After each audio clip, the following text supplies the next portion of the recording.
शिवानी एक साधारण मुलगी आहे जी आपल्या मध्यमवर्गीय कुटुंबाबरोबर राहते। आता शिवानी मोठी झाली आहे म्हणून तिच्या घरचे तिच्या लग्नाची तयारी करत आहेत। आता तर तू लवकरच आमच्याकडून दूर होणार आहेस पोरी। नाही आई, माझं लग्न झाल्यानंतरही मी कधीही ह्या घराकडून दूर नाही होणार।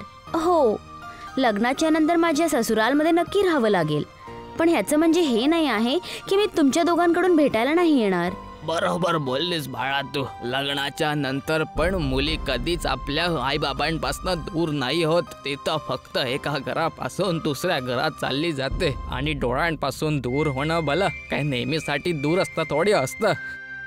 हे बोलले ना बाबा, एकदम बरोबर गोष्ट। काही पण बोला, जे नजरापासून दूर होतंय ते हळूहळू मनापासून पण दूर होत जातं। नाही आई, माझ्या बरोबर असं नाही होणार।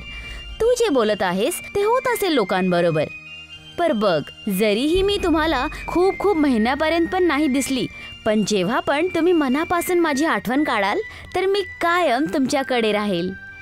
गोष्टी बनवायमध्ये तर तुम्ही दोघं लेक बाप खूप माहिर आहात। देव करू तुझ्या लग्नाच्या नंतर पण तुम्हा दोघांचं हे प्रेम असंच कायम राहू। अगं बस बस, आता मला नाश्ता देऊन विदा कर। शिवानीसाठी एका जागेवर बोलली झाली आहे, मला आजच मुलाला भेटायला जायचंय। ठीक आहे, तुम्ही हातपाय धुवून घ्या, मी तुमच्यासाठी नाश्ता लावून देते। शिवानीचे बाबा हात धुण्यासाठी बाहेर जातात आणि शिवानीची आई त्यांच्यासाठी नाश्ता लावते आणि शिवानी आपल्या घरामध्ये बनलेल्या छोट्याशा मंदिरकडे जाते। हे कान्हा, माझं लग्न ज्या पण मुलाशी हो त्याचा व्यवहार चांगला असायला पाहिजे आणि जो आपल्या आईबाबांबरोबर मला पण माझ्या आईबाबांचा सन्मान आणि मदत करण्यासाठी नाही थांबव। तुम्हाला तर माहितीच आहे की माझ्या लग्नानंतर आईबाबा दोघेही एकटे पडतील। इथे शिवानी कान्हाजींना प्रार्थना करत होती आणि तिकडे दुसरीकडे त्याचे बाबा नाश्ता करून मुलग्याला भेटण्यासाठी जातात। मुलग्याच्या घरी पोचल्यानंतर शिवानीच्या बाबांना कळतं की जी हालत त्यांची आहे तशीच हालत त्या मुलग्याच्या घराची पण आहे। जी नमस्कार, माझं नाव अतुल आहे। नमस्ते बाळा, कसा आहेस तू? जी मी चांगला आहे। हे बघ बाळा, मी गोष्ट समोर न्यायच्या अगोदर तुला एक गोष्ट साफ साफ सांगून देतो। आम्ही लोक गरीब लोक आहोत। जर तुला आमच्या मुलीसोबत लग्नामध्ये हुंडा पण हवा आहे तर आधीच सांगून दे। ही कसली गोष्ट करत आहात? मी पण तुमच्यासारखा एका छोट्या परिवारातून आहे। घरी माझी आई आहे आणि मी नोकरीच्या कामांमध्ये जास्तीत जास्त शहरातच राहतो, म्हणून मला एक अशा मुलीची गरज आहे जी लग्नानंतर माझ्या आईची देखरेख करू शकेल। बाळा, मी आजपर्यंत आपल्या मुलीला कुठला मोठा भेटवस्तू नाही दिली, पण संस्कार खूप मोठे दिले आहे। जी मी पण ह्यातच विश्वास ठेवतो। भेटवस्तू तर कधी पण देऊ शकता येते, पण संस्कार द्यायचं एक वय असतं आणि ते वय असतं लहानपणातच। जी बिलकुल बरोबर बोललात तुम्ही। आपल्या दोघांचे विचार तर खूपच जुळतात बाळा। फक्त आता तुम्ही एकमेकांना आवडले तर मी हे स्थळ पक्का समजतो। जसं तुम्ही म्हणाल, मी तर कधी पण तुमच्या मुलीला बघायला येऊ शकतो। कधी पण का? आता का नाही? जर आता यायचं असेल तर मला चालेल, मी आता तुमच्यासोबत चालला येतो। शिवानीचे बाबा अतुलला घेऊन आपल्या घरी येतात। अरे बाळा शिवानी, कुठेस तू? बघ घरी कोण आलंय। आपल्या बाबांची आवाज ऐकून शिवानी त्यांच्याकडे येते। शिवानी दिसायला खूप जास्त सुंदर आहे, म्हणून जेव्हा अतुल तिला पाहतो तर बघतच राहतो। अरे बाबा, एकमेकांना असेच बघत राहा की काही बोलणार पण? आपल्या बाबांचं बोलणं ऐकून शिवानी लाजते। मी पाणी घेऊन येते बाबा। शिवानी आणि अतुल दोघे एका दुसऱ्याला पसंत करतात आणि ह्यांचा रिश्ता पक्का होऊन जातो। लवकरच लग्नाचा मुहूर्त काढतात आणि काहीच वेळामध्ये दोघांचं लग्न पण होतं। लग्नाच्या काही वेळानंतर अतुल आपल्या नोकरीसाठी शहरमध्ये निघून जातो आणि शिवानी आपल्या सासरी आपल्या सासूच्या सेवामध्ये लागते। कधी कधी तर मला वाटतच नाही की माझ्या मुलाने अशी सूनबाई निवडली आहे। तुम्ही असं का बोलत आहेत आई? आजच्या जमान्याच्या मुलींना बघून म्हणत आहे बाळा। जेव्हा त्यांच्याशी तुझी तुलना करते तर मला माझ्या मुलाच्या पसंतीवर खूप गर्व होतो। शिवानीच्या जीवनामध्ये सगळं काही बरोबर चालत होतं.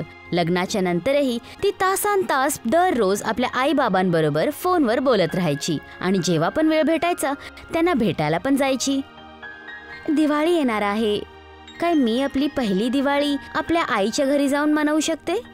तर ह्याच्यामध्ये विचारण्याची काय गोष्ट आहे बाळा?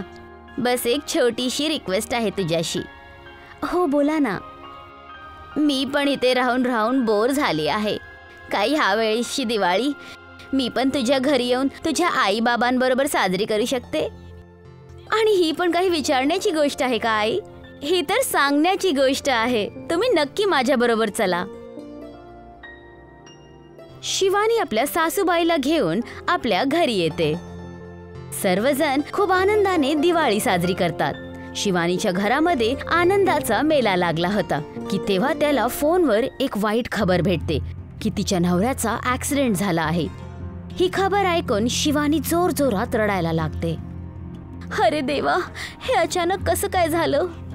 आनंदाच्या मधोमधी हे दुःखाची घडी शिवानीला मनातल्या मनात तोडून टाकते. ती तिकडून सरळ ताबडतोब आपल्या सासरी निघून जाते, जिथे अतुलचे काही मित्र त्याला घेऊन आले असतात.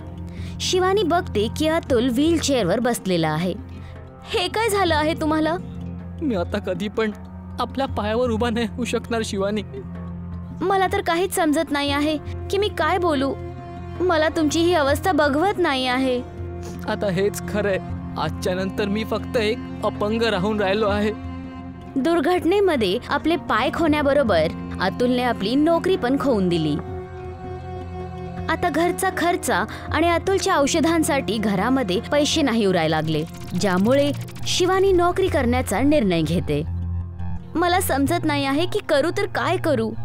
तुम्हा दोघांपासून दूर जाऊन शहरमध्ये जाऊन नोकरी नाही करू शकत आणि या गावामध्ये एखादी नोकरी पण नाही भेटणार.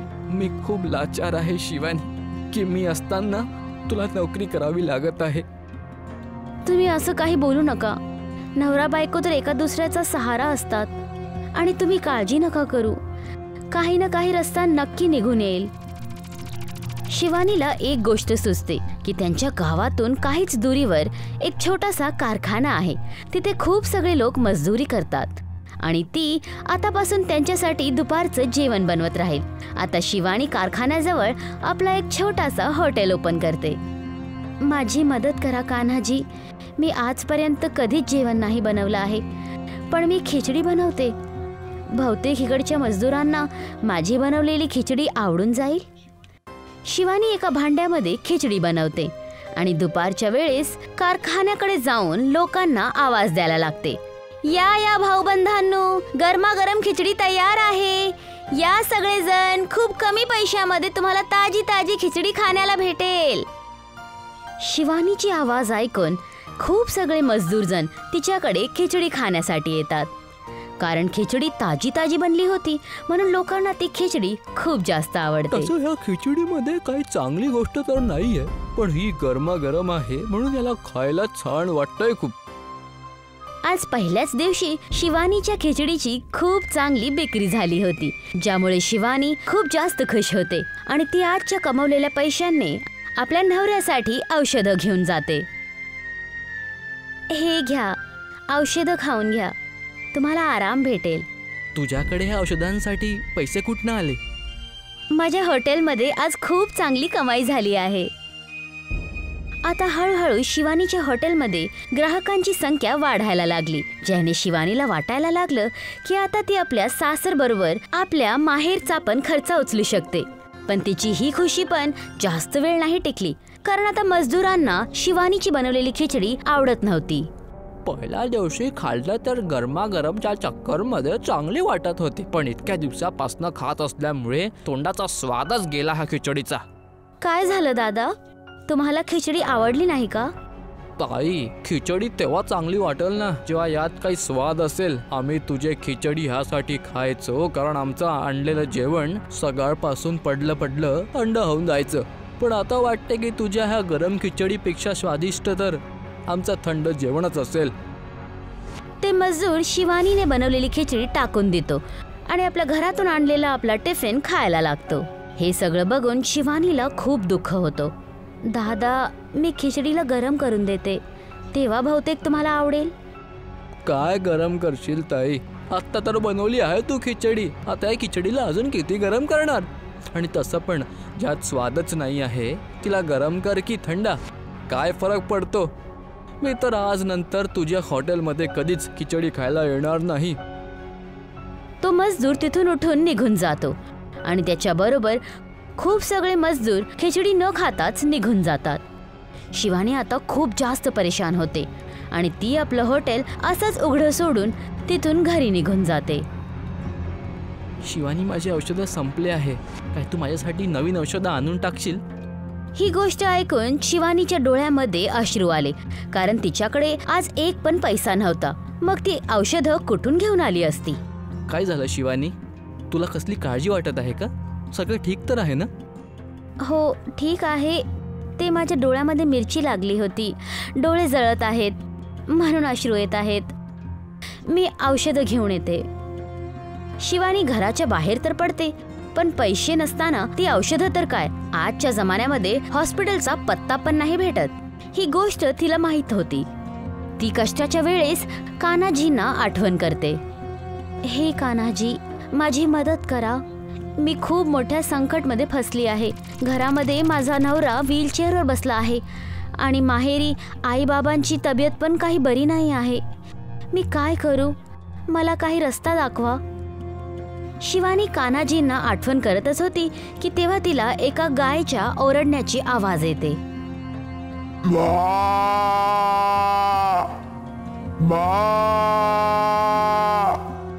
आवाज ऐकून शिवानी गायीकडे पळून जाते.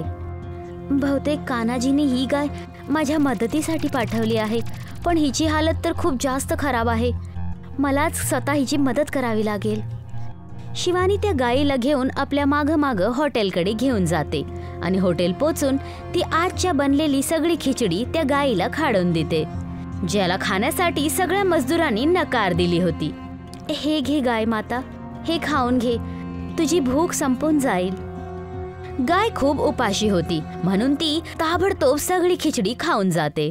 आता शिवानी त्या गायीला आपल्या बरोबर घेऊन आपल्या घरी जाते. संध्याकाळी जेव्हा गाय परत ओरडायला लागते तर शिवानी तिला चारा देते आणि जेव्हा तिची नजर गायीच्या थनांवर पडते तर ती त्याच्यामधून दूध काढण्याचा विचार करते. बहुतेक ही दुधारू गाय आहे, हिचं दूध काढून बघते. शिवानी घरामधून एक बालडी घेऊन येते आणि गायचं दूध काढायला लागते. गाय पण खूप गुणवान होती.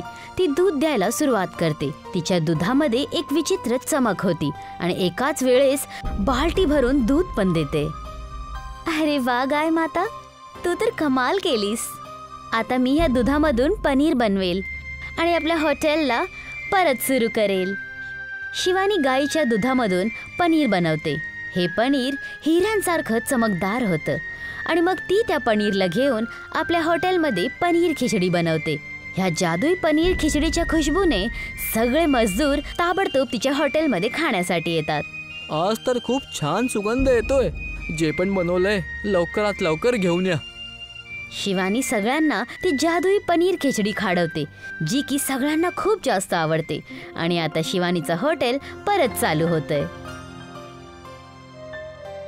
ती आता चांगले पैसे कमवायला लागली होती, ज्याने ती आपल्या नवऱ्याची औषधं आणि त्याचबरोबर आपल्या आईबाबांची गरज पण पूर्ण करत होती. आणि ह्याच्यानंतर शिवानीचं हॉटेल पनीर खिचडीवाल्या हॉटेलच्या नावाने मशहूर होऊन जातं.